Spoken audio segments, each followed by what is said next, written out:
Assalamualaikum Ustadz. Kalau demikian berarti jamaah haji boleh menjamak dan mengqashar sholatnya selama dia berada di Saudi, kecuali dia ikut imam mukim harus itmam. Betul begitu Kak Ustadz? Eh, Kebetulan kan sekarang tanggal 5 Zulhijjah nih Ustadz, hari Jumat. Nah ini sama kasusnya kayak kemarin Ustadz. Tanggal Ya ada apa namanya di hari Jumat ini kan 5 Dzulhijjah. 5 Zulhijjah ya. Eh, di Jumat ini kan laki-laki itu disunahkan untuk potong kuku, cukur kumis gitu ya kan Ustadz. Bahkan eh, apa Oh namanya iya, cukur benar. ketiak, cukur bulu kemaluan seperti itu kan ya Ustadz ya. Sunahnya seperti itu. Tapi di bulan ini, di bulan Zulhijjah ini, bagi yang berkurban itu kan malah dilarang untuk memotong kuku, mencukur rambut tuh. Ini tabrakan ya Ustadz ini. Ini apa yang harus Iya, iya. dilakukan ya Ustadz? Motong kuku apa nggak motong kuku gitu jadinya?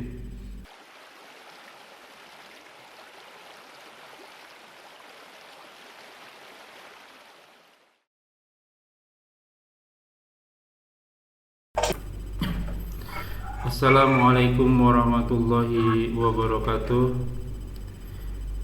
Bismillahi walhamdulillah wassalatu wassalamu ala rasulillah ala nabiyina Muhammadin wa ala alihi wa sahbihi wa man wala ila yaumil qiyamah wa la hawla wa la quwwata illa billah. A'udzu billahi minasyaitonir rajim min hamzihi wa nafthihi. Innal hamdalillah nahmaduhu wa nasta'inuhu wa nastaghfiruh wa na'udzu billahi min shururi anfusina wa sayyiati a'malina may yahdihillahu fala mudilla lahu wa may yudlil fala hadiya lahu. Asyhadu an la ilaha illallah wa asyhadu anna Muhammadan abduhu wa rasuluhu la nabiyya ba'd. Rabbi shrah li sadri wa yassir amri wa hlul 'uqdatam min lisani yafqahu qawli. Amma ba'du. Alhamdulillah rabbil alamin, segala puji bagi Allah Tuhan semesta alam yang senantiasa memberikan kita nikmat iman, nikmat Islam, yang panjang umur, nikmat beribadah, nikmat thalibul ilmi, dan salah satunya kita masih mendapatkan waktu-waktu yang potensial, yakni kita masih diberi kesempatan untuk kita kajian kali ini. Salawat serta salam tak lupa kita haturkan kepada junjungan kita Nabi wa Rasulina Muhammad sallallahu alaihi wasallam beserta keluarga dan sahabatnya sekalian serta umatnya hingga akhir zaman. Amin amin. Kita masih membuat kitab Riyadhus Shalihin karya besar Imam Nawawi. Alhamdulillah sekarang masuk ke nomor hadis keempat. Tamam, kajian kami masih dipandu oleh Al-Mukarram Al-Ustaz Dr. Makmur Dongoran LCMSI Hafizullah. Alhamdulillah beliau sudah hadir di antara kita dan semoga Gurunda diberikan kesehatan, kekuatan, kemudahan rezeki dan dimudahkan segala urusannya. Selanjutnya mari sama-sama kita simak kajian kita kali ini. Bila ada pertanyaan bisa ditanyakan dan di kolom komentar dan insya Allah akan dijawab pada kesempatan yang tepat. Semoga berguna bagi manfaat selaku penuntut ilmu, wabil khusus anak al-fakir, dan tanpa banyak kata kepada Gurunda Tahfadul Masro.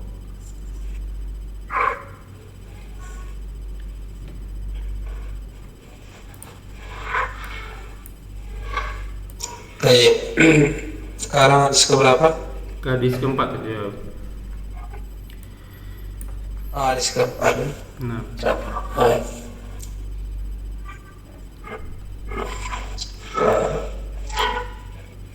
Bismillahirrahmanirrahim. Assalamualaikum warahmatullahi wabarakatuh. Waalaikumsalam warahmatullahi wabarakatuh. Innal hamdalillah nahmaduhu wa nasta'inuhu ونستغفر ونعوذ بالله من شرور أنفسنا وسيئات أعمالنا من يهد الله فلا مضل له ومن يضلل فلا هادي له أشهد أن لا إله إلا الله وحده لا شريك له وأشهد أن محمدا عبده ورسوله لا نبي ولا رسول بعد أما بعد. Alhamdulillah pada pagi hari yang sangat berbahagia ini menjelang Jumat, insyaallah kita kembali ditemukan oleh Allah dalam rangka belajar ajar agama Allah Subhanahu wa taala, belajar hadis Nabi. Ini adalah salah satu privilege yang Allah berikan kepada kita di sela waktu yang ada ya. nah, Alhamdulillah dari kitab Riyadhus Shalihin. Kita sudah masuk hadis yang keempat ya. Hadis yang keempat. Jadi sebelum kita masuk, tafadhal dibaca dulu. Bismillahirrahmanirrahim. Dari Abu Abdullah yaitu Jabir bin Abdullah Al-Ansari radhiyallahu anhuma berkata, kita berada beserta Nabi Shallallahu Alaihi Wasallam dalam suatu peperangan, yaitu perang Tabuk. Kemudian beliau Shallallahu Alaihi Wasallam bersabda, sesungguhnya di Madinah itu ada beberapa orang laki-laki yang engkau semua tidak menempuh suatu perjalanan dan tidak pula menyeberangi suatu lembah, melainkan orang-orang tadi ada besertamu, yakni sama-sama memperoleh pahala. Mereka itu terhalang oleh sakit. Maksudnya andai kata tidak sakit pasti ikut berperang.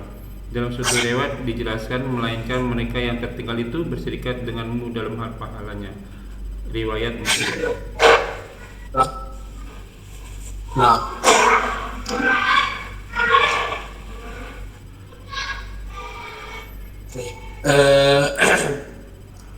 وعن أبي عبد الرحمن أبي عبد الله جابر بن عبد الله الأنصاري رضي الله عنه قال كنا مع النبي صلى الله عليه وسلم بالمدينة في غزاة وقال إن بالمدينة لرجالا ما سرتم مسيرا ولا قطعتم واديا إذا كانوا معكم حبسهم المرض. وفي رواية ألا إلا شركوكم في الأجر. رواه مسلم. جابر بن عبد الله أبي عبد الله kunyahnya Abu Abdullah, Abu Abdullah, dan kunyah ini disunnahkan, ya sunnahkan. Apakah ada anaknya atau tidak ada anaknya, tetap disunnahkan kunyah. Ya. Dan para sahabat biasa membuat kunyah. Begitu juga Nabi Sallallahu Alaihi Wasallam. Ya, jadi kunyah ini satu identitas orang beriman. Ya, karena orang-orang kafir tidak memakai kunyah. Orang kafir tidak memakai kunyah. Tapi Nabi, para sahabat dan juga orang-orang saleh, generasi terbaik, dan sampai hari ini masih digunakan.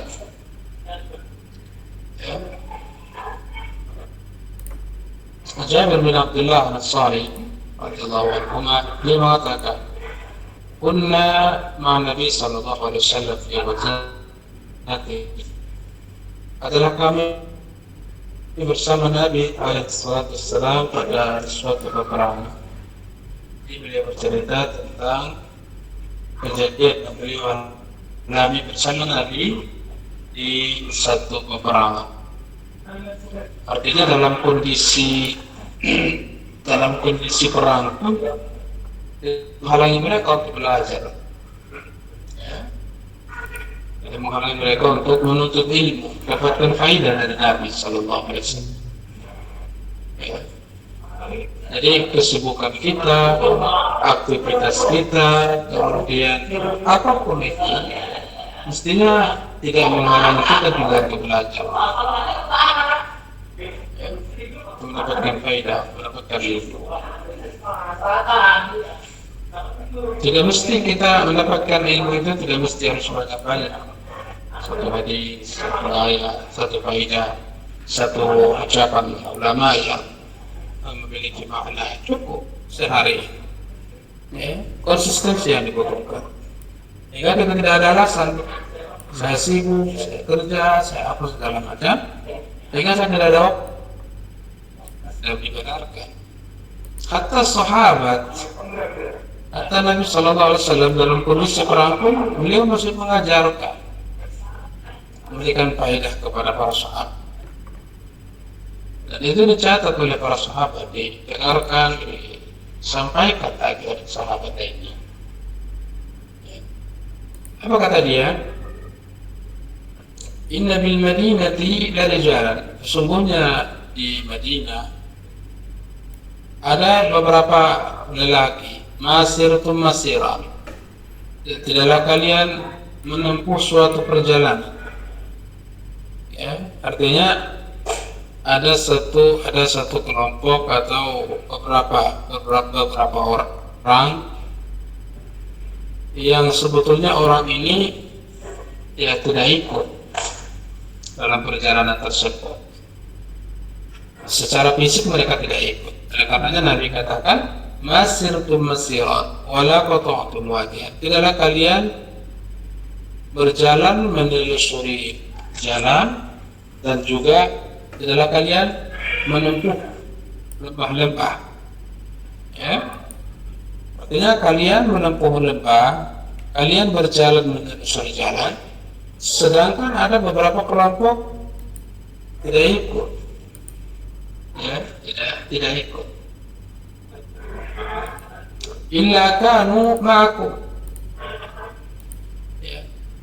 Walaupun fisiknya tidak ikut, tapi secara pahala, secara niat, secara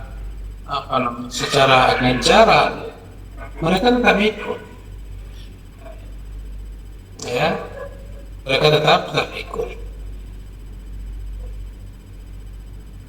Ibaratnya ada satu momen,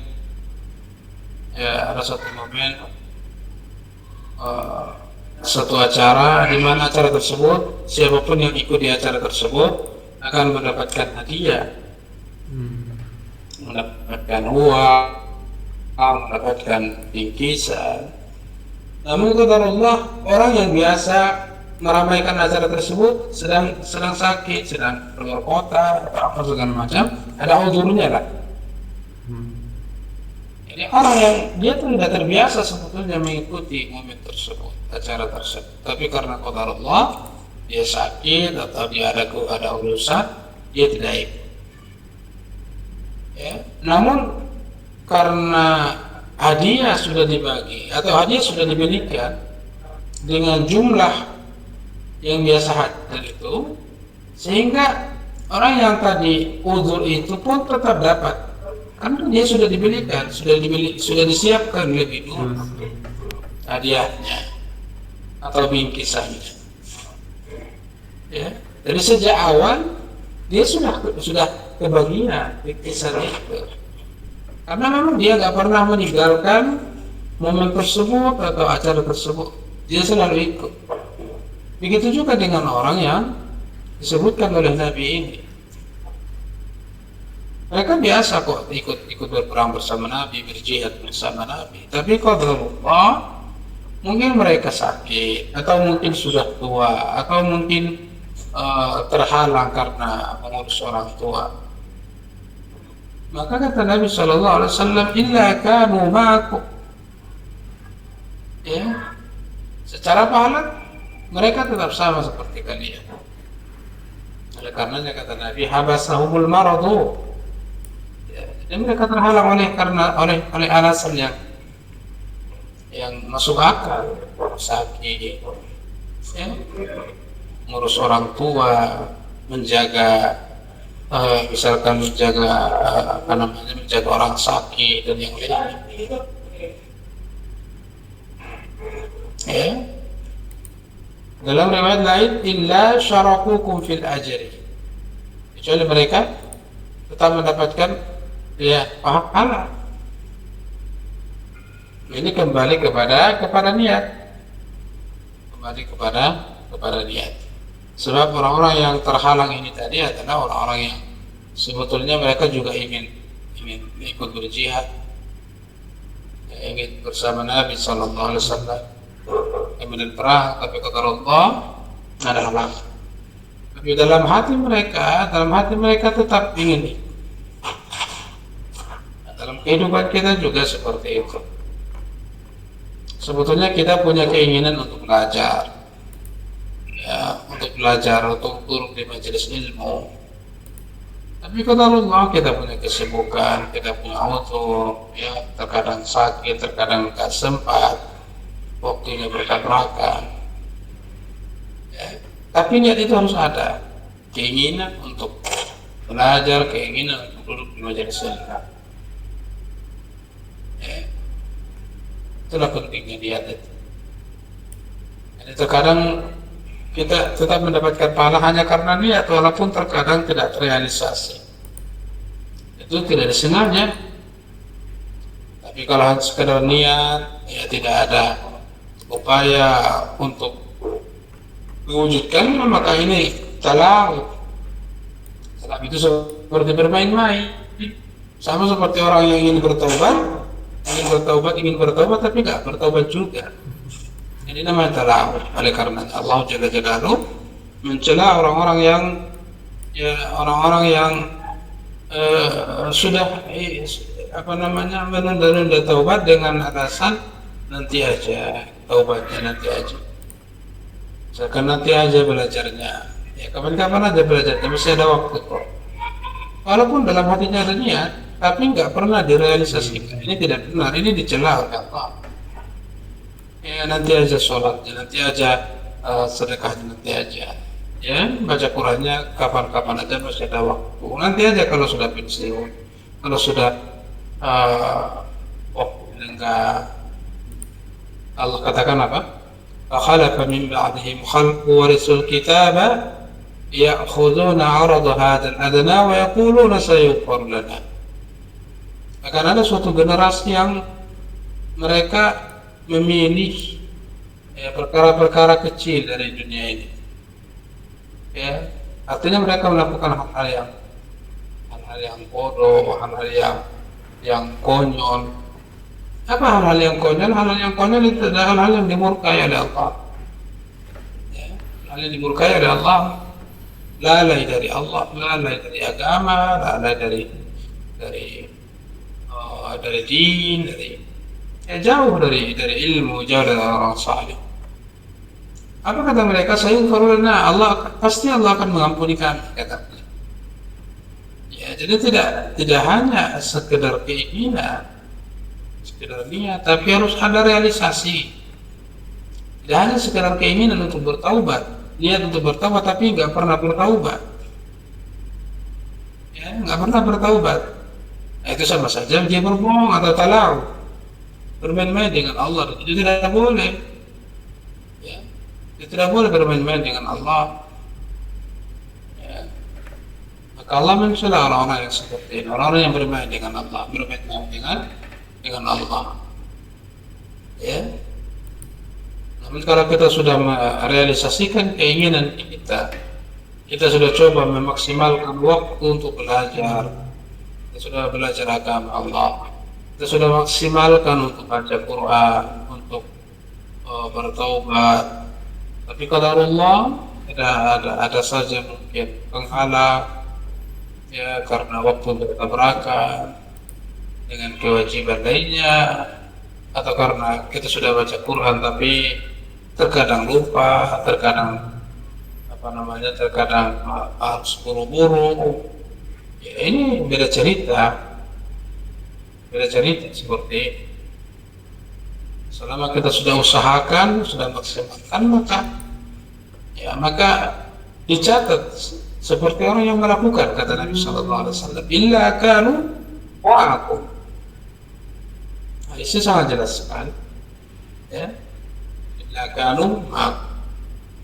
Kemudian hadis yang kedua, hadis berikutnya tafadhol dibaca lagi.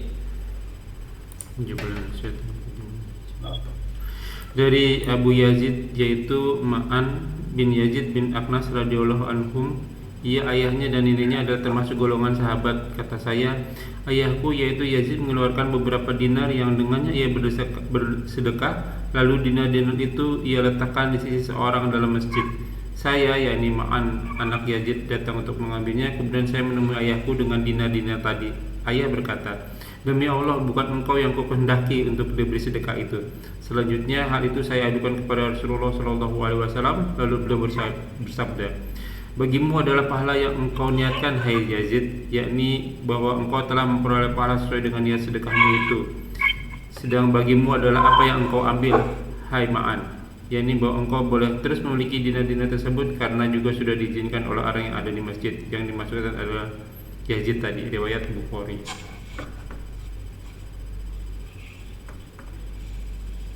Hadis yang tadi sudah ya, tadi ada riwayat berbeda ya. Iya. redaksi yang berbeda. Dari Wan Abi Yazid Ma'an bin Yazid ibn al-Akhnas radhiyallahu anhu. Dari Abi Yazid Ma'an bin Yazid bin Akhnas, semoga Allah meridai mereka. Wa huwa wa abuhu wa jadduhu sahabiyun. Dia si Ma'an ini, wa abuhu yakni Yazid, jadi si dia ini kembali kepada Ma'an, wa abuhu kembali kepada Yazid, wa jadduhu kembali kepada Akhnas. Sahabiyun, mereka semua adalah sahabat. Jadi Ma'an, Yazid dan Akhnas ini semuanya sahabat. Jadi mulai dari kakeknya sampai ayahnya dan juga sampai anaknya adalah sahabat. Jadi ini satu kemuliaan yang jarang dimiliki oleh orang. Ya, jarang dimiliki oleh orang. Bahkan Abu Bakar, bahkan Umar bin Khattab, manusia terbaik, ya, ayahnya tidak beriman. Anaknya beriman tapi ayahnya tidak. Hatta Rasulullah SAW ayahnya tidak beriman. Ayahnya tidak beriman. Ayahnya tidak beriman. Jadi ini satu kelebihan, ya, yang Allah berikan kepada si Ma'an ini, Abi Yazid ini. Ya, itu kelebihan. Dan sekali lagi, tentu kelebihan itu tidak semua dimiliki oleh orang. Kelebihan yang sama tidak mungkin dimiliki oleh semua orang. Tidak ada kelebihan yang sama yang dimiliki oleh orang yang banyak. Tidak ada itu. Ya. Hatta para nabi kelebihannya berbeda-beda.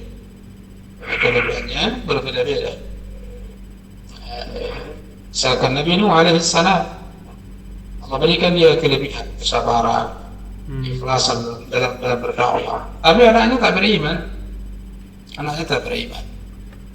Ya. Anaknya tidak beriman. Begitu juga dengan Ibrahim alaihissalam. Allah berikan dia kesabaran, kekuatan iman, ya. Tapi ayahnya tidak beriman.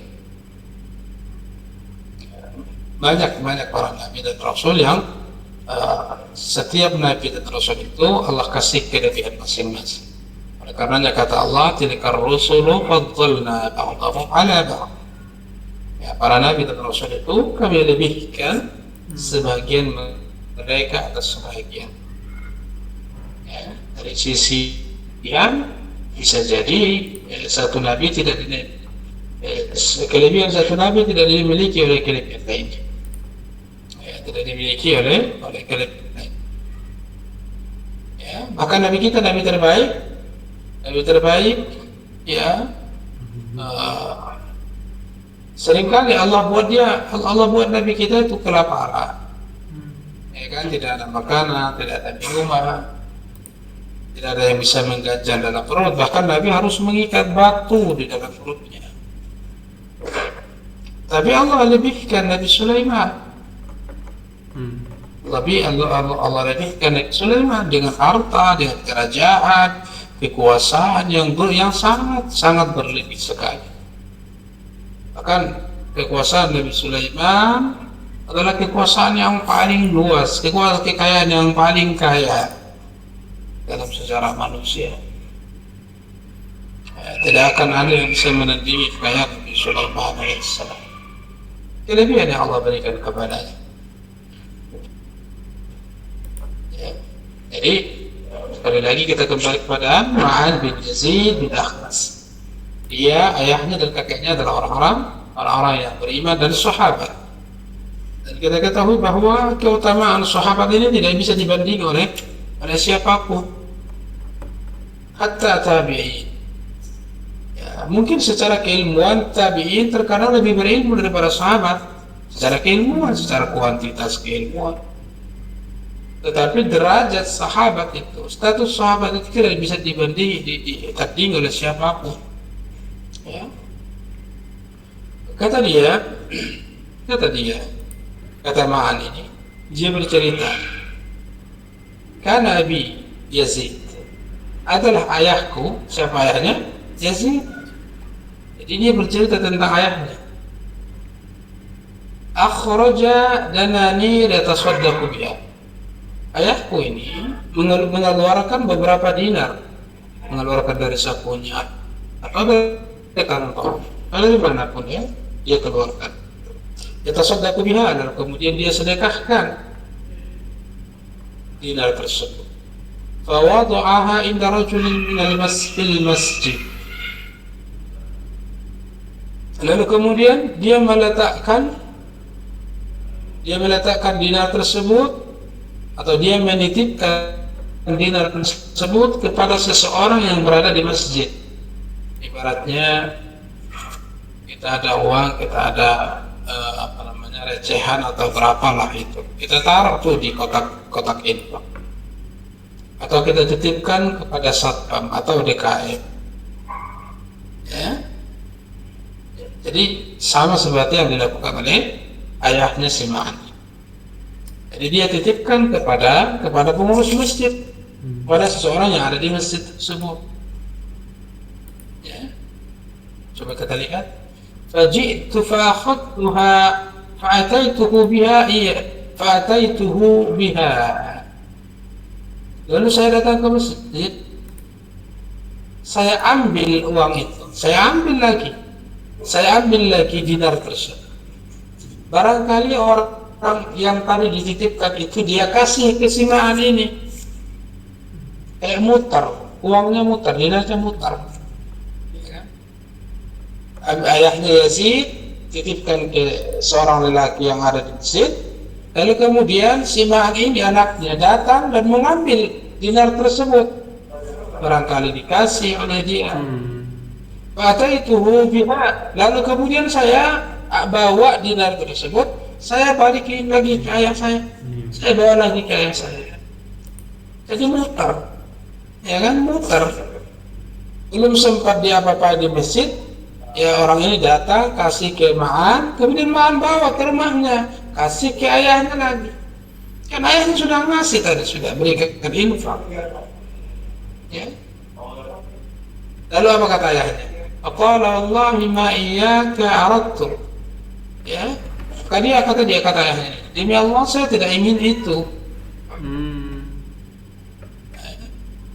Iya kalau atau demi Allah saya tidak saya tidak menginginkan sedekah itu kembali ke sini.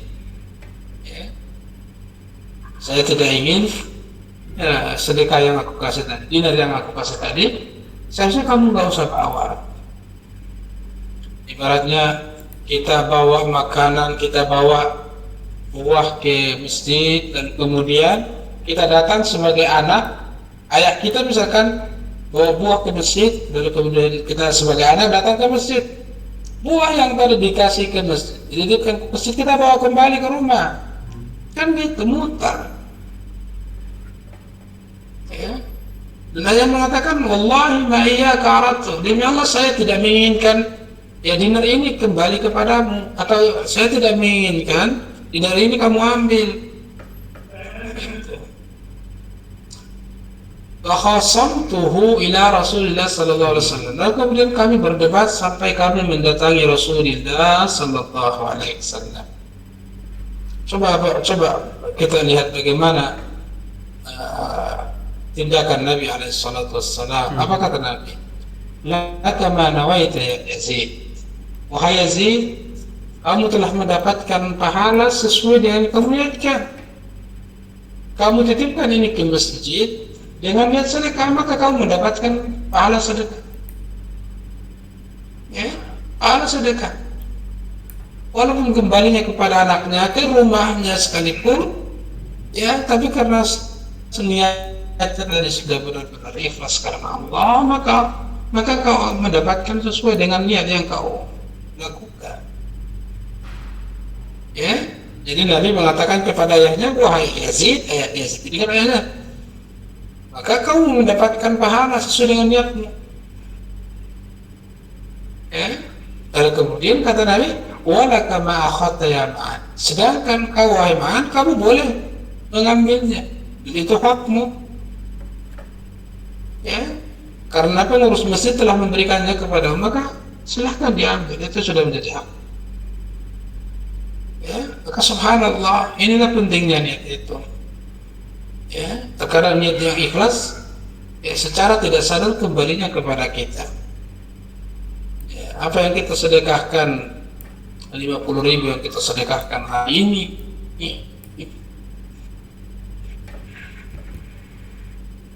ya, karena Allah balikan. Ya, kita kasih ke orang 50.000, bisa jadi dalam beberapa waktu kita mendapatkan nilai yang sama. Ya kan? Dalam rumah tangga sering kita kasih hadiah, makanan, rumah, ya kita kasih ke tetangga kita. Alhamdulillah balik lagi, dibalikin lagi, walaupun dengan barang yang berbeda. Artinya dengan niat kita, ya berbuat baik kepada tetangga, mereka balas lagi. Dan itu cara Allah. Cara Allah secara instan memberikan balasan kepada apa yang kita lakukan. Nah, disitulah butuhnya kita ikhlas dalam melakukan apa. Ya, kalau kita ikhlas dalam melakukan apapun, maka Allah terkadang balas dengan nilai yang sama ataupun dengan nilai yang besar daripada itu. Ya, maka subhanallah, hadis Ma'an bin Yazid ini, bin Akhras ini adalah hadis yang sangat bermanfaat sekali. Ya, banyak pelajaran yang kita dapatkan dari itu. Ya, khususnya terkadang berkaitan dengan pelajaran keikhlasan. Ya, pelajaran keikhlasan. Baik, karena rasa cukup. Alhamdulillah kita bisa belajar dua hadis. Itu kita berharap kepada Allah Jalla Jalaluhu agar seluruh aktivitas yang kita lakukan diberikan petunjuk oleh Allah, diberikan rahmat, kemudian diberikan sadat, ya, sadat dibenarkan yang salah dan diistiqomahkan ketika kita berada dalam kebenaran.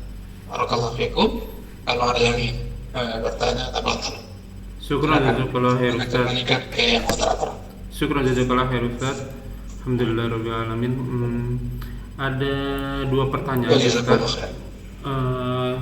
Kebetulan kan sekarang tanggal 5 Zulhijjah nih Ustaz, hari Jumat.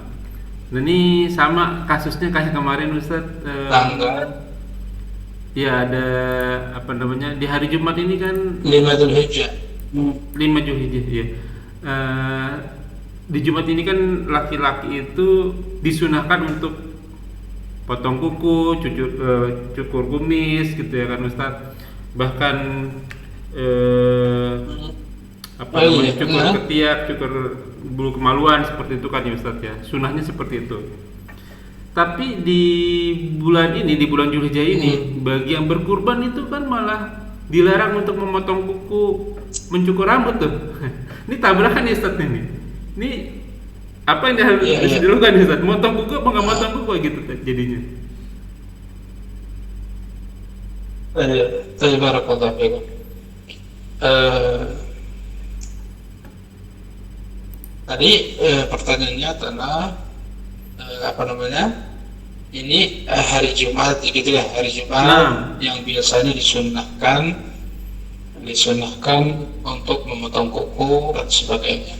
Di satu sisi kita telah masuk pada 10 Dzulhijjah. Di antara sunnahnya itu adalah di antara sunnah itu adalah tahan untuk tidak memotong rambut.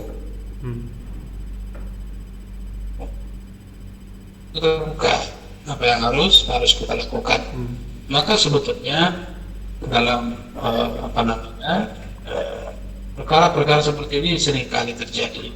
Ya, mana yang harus didahulukan. Para ulama menyebutkan bahwa menahan tidak memotong rambut, tidak memotong kuku bagi orang yang berkorban itu lebih kuat perintahnya daripada sunnah memotong kuku di hari Jumat. Maka sikap kita bagaimana? Maka sikap kita mengambil larangan untuk memotong kuku dan mencukur rambut untuk bagi orang yang berkurban. Dan kita akhirkan saja memotong kukunya dan memotong rambutnya sampai waktu selesai berkurban. Ya, jadi sebetulnya tidak ada hal yang bertentangan di sini, hanya saja mana yang lebih prioritas. Apabila antara larangan dan perintah bertemu, maka kita dahulukan larangan dulu. Artinya kita berhenti dulu untuk potong kuku, berhenti dulu untuk mencukur rambut sampai kita selesai berkorban. Ya, Allahu a'lam. Afwan Ustaz, itu batasnya sampai kurban kita dipotong ya Ustaz ya? Baru kita boleh potong kuku cukur rambut? Sampai kurban kita dipotong. Selesai dipotong, ya artinya kurban sudah mati baru boleh. Potong. Syukuran. Yang terakhir ini Ustaz, dari kolom komentar ya, sempat saya tanya juga sih di WhatsApp Ustaz, tapi bagusnya saya tanyakan di sini. Assalamualaikum Ustadz, kalau demikian berarti jamaah haji boleh menjamak dan mengqashar sholatnya selama dia berada di Saudi, kecuali dia ikut imam mukim harus itmam, betul begitu Kak Ustadz?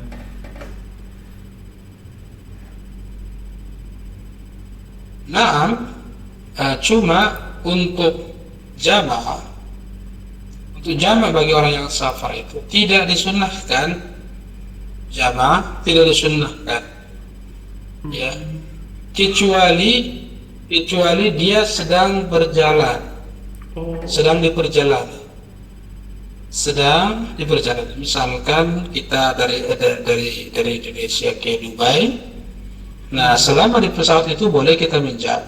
Nah, itu pun tidak disunahkan, hanya boleh saja itu jamaah. Nah, kalau kita sudah mukim, itu lebih tidak disunahkan lagi. Bahkan sebagian ulama di antaranya kata Syekhul Islam Ibnu Taimiyah katakan justru itu makruh menjamaah itu. Ya, makruh. Karena kita sudah mukim, kita sudah berarti kita sudah tidak ada lagi hal yang mendesak. Ya. Nah, untuk kasus qashar itu memang tetap disunahkan, baik itu kita dalam kondisi sedang berjalan maupun kita masih safar, kondisinya masih safar tapi tidak berjalan. Itu bedanya. Kalau qashar itu memang sunnah muakkadah. Bahkan sebagian ulama, sebagian sahabat mengatakan qashar itu sampai pada derajat wajib. Ya, sampai derajat wajib. Ala kulli hal ada khilafnya di situ. Yang pasti bahwa kita tetap disunahkan mengqashar sampai atau selama kita masih berstatus musafir. Ya, selama kita berstatus musafir maka disunahkan untuk mengqashar. Adapun jamak tidak menjamak kecuali di Mina dan Muzdalifah, ya. Itu baru berjamak. Adapun yang lainnya sebetulnya kita tidak disunahkan untuk menjamak. Dan itulah pendapat yang paling kuat. Ya. Bisa dibedakan ya antara jamaah dengan qashar. Sekali lagi kalau qashar disunnahkan, bahkan diwajibkan oleh sebagian ulama selama safar. Sedangkan jamaah itu tidak disunnahkan, tapi diperbolehkan, kecuali di Muzdalifah, ya.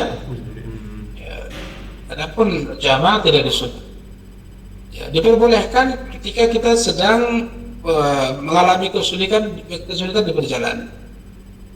Ya, adapun kita sudah tenang di rumah atau di tempat, ya itu tidak disunahkan, bahkan sebagai katakan tadi makruh. Ya, Allahu a'lam. Konfirmasi Ustadz, karena penonton kita dari kaum yang Gen Z, jadi kalau menjamak itu menggabungkan sholat, kalau mengqashar itu meringkas sholat. Berarti mengqashar itu selama di dalam perjalanan atau masih di tempat tujuan, kita lebih kuat itu meringkas sholat ya Ustadz, mengqashar ya. Tapi kalau menjamak, betul, mengqashar. Kalau menjamak itu posisinya di dalam perjalanan aja ya. Kalau udah sampai malah makruh untuk pada menjamak gitu. Makruh, ya. Saya jadi teringat ini Ustaz, Dan ini baru enggak nih waktu Ustaz bilang, karena waktu Rasulullah kan lahirnya di Mekah, hijrah ke Madinah. Waktu Fatu Mekah, Rasulullah kan ke Mekah. Rasulullah cuma mukosor ya Ustaz ya, nggak berjamak berarti ya. Hampir semua perjalanan Nabi itu Nabi mengkosor. Safar Nabi beliau mengkosor, hampir tidak pernah beliau meninggalkan kosor. Sedangkan jamaah tidak, Nabi tidak menjamak kecuali di Mina dan Musdalifah. Ya, oleh karenanya bahkan sebagian ulama mengatakan, di antaranya adalah Imam Abu Hanifah mengatakan tidak ada jamak. Tidak ada jamak kecuali di Musdalifah dan di Mina tadi. Ada batasannya nggak sih Ustaz? Sampai berapa lama di tempat tujuan? Sampai mengkosor terus? Ya, tidak ada ketentuan yang khusus ya, oleh karena Nabi tidak membatasi.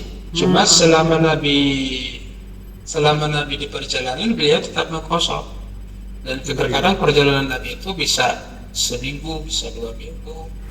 Oleh karenanya sebagian orang mengatakan selama dia masih berstatus musafir, walaupun itu sebulan misalkan, maka dia tetap mengkosor. Ya. Ini kasusnya jadi kayak saya nih Ustaz. Orang-orang haji, ya orang-orang haji, mereka tetap mengkosor. Mereka tetap mengkosor karena status mereka bukan mukim, mereka kesana itu untuk haji. Dari statusnya musafir, dan itu diperbolehkan bagi mereka untuk mengkosor, untuk mengkosor. Kecuali tadi seperti yang tadi antum berikan isyarat. Kecuali bersama imam. Kalau imamnya mungkin, maka kita juga sebagai musafir tetap ya itmam, tetap menyempurnakan, tidak mengkosor, tidak memendekkan. Ya, tergantung kita imam kepada siapa. Kalau imam kita mukim, maka kita mukim, kita tidak mengkosor. Kalau imam kita musafir, maka kita sama-sama mengkosor. Allahu a'lam. Itu jadi pertanyaan saya.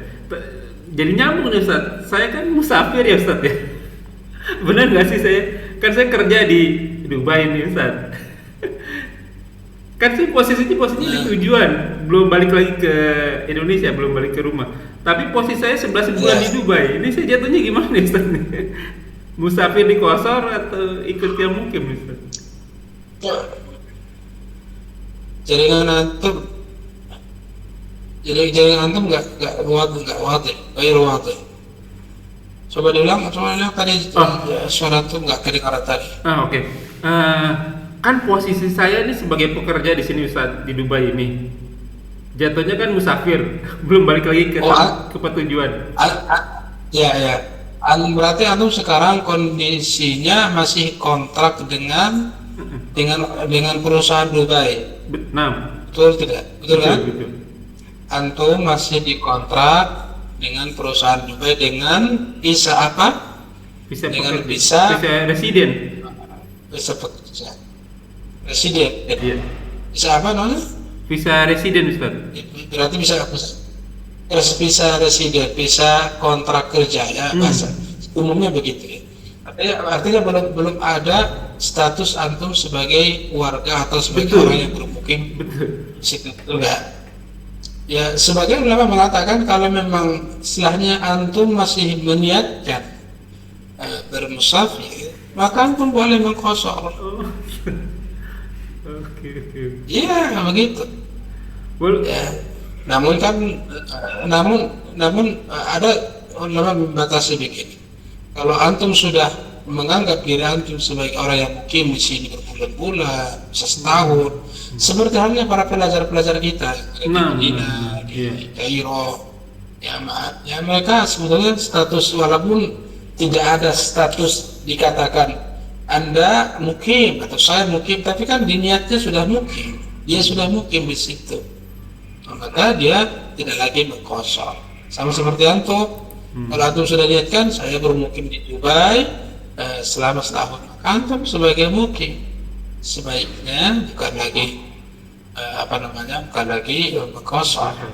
Oleh karena di sini kembali kepada kebiasaan para pekerja. Kalau sebulan, kalau seminggu kan oke, masih musafir, sebulan masih musafir. Tapi kalau setahun dikontrak, karena rasa secara uruf, secara definisi umum, ana rasa itu bukan lagi musafir ya Allah a'lam. Alhamdulillah. Jadi kalau antum misalkan sekali lagi dikontrak selama setahun, maka tidak lagi musafir karena antum sudah mulai bermukim di situ kan. Allahu a'lam. Alhamdulillah. Allahu a'lam. Alhamdulillah. Waduh, banyak banget nih ilmunya nih Ustaz. Tapi ada rasaan ya, ana menyarankan antum bermukim saja, anggap sebagai bermukim untuk keluar daripada khilafiyah, Iya, iya, iya. untuk kehati-hatian dalam ibadah ya. Allahu a'lam. Karena memang ya selama saya belajar gitu ilmu, walaupun di sini kan banyak banget perbedaan banget nih Ustaz nih. Beda sama di Indonesia ya. Iya, iya. Dan saya lebih menghindari, bukan menghindari perdebatan sih, menghindari perbedaan gitu. Ya, apabila di antara kami juga kaum muslimin muslimah yang sedang mengalami musibah ujian, sakit, kesulitan, gangguan jasmani dan rohani, semoga Engkau angkat ya Allah dan jadikan peningkatan derajat di sisimu juga sebagai kawalan penghapus dari dosa-dosa, baik besar, kecil, sedikit, banyak, terang-terangan, sembunyi-sembunyi, nampak maupun yang tak nampak. Semoga semuanya diampuni, diganti dengan pahala yang berlipat ganda dengan kemahamurahannya. Wa qul haq min rabbikum, semua yang benar datangnya dari Allah, yang salah datang dari kami, mohon dibuka pintu maaf sebesar-besarnya. Famang sa'afal yumin wa mang sa'afal yakfur. Apabila kalian beriman dan bermasalah, maka dipersilakan. Begitu juga barang siapa ingin kafir atau bermaksiat, dipersilakan. Tapi tentu saja semua akan dimintai tanggung jawabnya dan semua ada expiry date-nya, ada masa berlakunya. Dan orang berfirman, kuluman aliyafan, semua akan binasa. Sabda Rasul kita, umur umat kita tidak jauh 60-70 tahun saja, maka siapa dari kita sebelum kita disap olehnya. Wallahu a'lam bishawab. Kita tutup dengan kafaratul majlis. Subhanakallahumma wa bihamdika, asyhadu an la ilaha illa anta, astaghfiruka wa atubu ilaik. Wa akhiru da'wana walhamdulillahirabbil alamin. Wassalamualaikum warahmatullahi wabarakatuh.